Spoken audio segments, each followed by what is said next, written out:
અહીંયા કથા વિરામ લે છે. કાલે પાછી કથા બીજે શરૂ થાય છે. જીવ છે એ અહીંથી જાય છે તો પાછો બીજે તરફ. મહાદેવ કોઈ જીવને રાખતા નથી.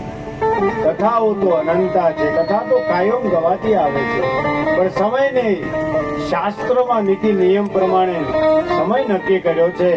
એમાંનો એક સમય શ્રીમદ ભાગવત કથા જો હોય તો એને 7 દિવસે વિરામ પૂર્ણાવતી કરવી. રામચરિત્ર માનસ કથા હોય તો ગમે એવો વક્તા હોય એને 9 દિવસે પૂર્ણાવતી વિરામ કરવી પડે. પણ એક શિવ મહાપુરાણમાં વેદ વ્યાસે છૂટ આપેલી છે કે શિવકથા 7 દિવસની કરો, શિવકથા 9 દિવસની કરો, શિવકથા 11 દિવસની કરો, શિવકથા 21 દિવસની કરો, શિવકથા 1 માસની કરો. કારણ કે આ તો ભગવાન શિવજીની કથા છે અને પૂર્ણા આ તો વિરામ તરફ જઈ રહી છે. તો ભાવ અને શ્રદ્ધાથી ભગવાનનો જય જયકાર કરી નાનું એવું સંકીર્તન કરી અને કથામાં વિરામ તરફ જઈએ. પછી પરમાત્માને યાદ કરીએ.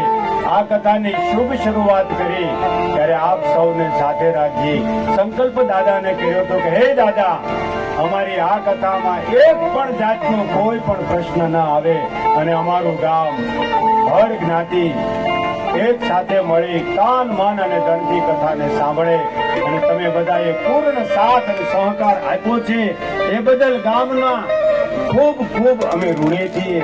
ગામે અમને બીજી વખત આ કથાનો અવસર આપ્યો છે અને આજ ગામે ત્રીજી વખત કથા નિર્માણ કરી છે કે બાપુ આવતા વર્ષની કથામાં અમારા 51,000 રૂપિયા અને એ હમણાં જાહેર કરશું. આવી ગામની ભાવના. આજ છેલ્લા દિવસે ગામ ધુવાડો બંધ હતો. આવતી કથામાં પહેલે દિવસથી 9 દિવસ મોટા ઘાણા ગામ ધુવાડા બંધ સાથેનું કથાનું નિર્માણ થઈ રહ્યું છે. આ શ્રદ્ધા મારો સોમેશ્વર મહાદેવ જાહેર કરે છે. ભાવ અને શ્રદ્ધાથી બાપ એક સંકીર્તન બાદ તથા વિરામ તરફ જઈ રહી છે. નર નારીઓ સાથે રહી પરમાત્માને યાદ કરીએ.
જ્યાં સુધી આપણે આયોજન કરતા હતા ને ત્યાં સુધી આપણી જવાબદારી હતી અને કથા શરૂ થઈ એટલે હનુમાનજીને સોંપી દીધું. હે બાપ, રુદ્ર અવતાર થઈને કથા મંડપમાં કોઈ પણ જગ્યાએ બિરાજમાન થઈ આ કથા પરિપૂર્ણ કરાવજો. હનુમાનજી મહારાજે આપણી કથા સાંભળી અને પરિપૂર્ણ કરાવી.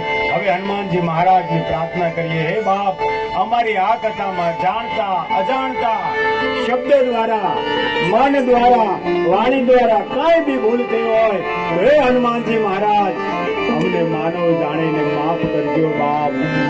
અને કથા વિરામ સમયે હનુમાનજીને યાદ કરજો. કથા વિસર્જન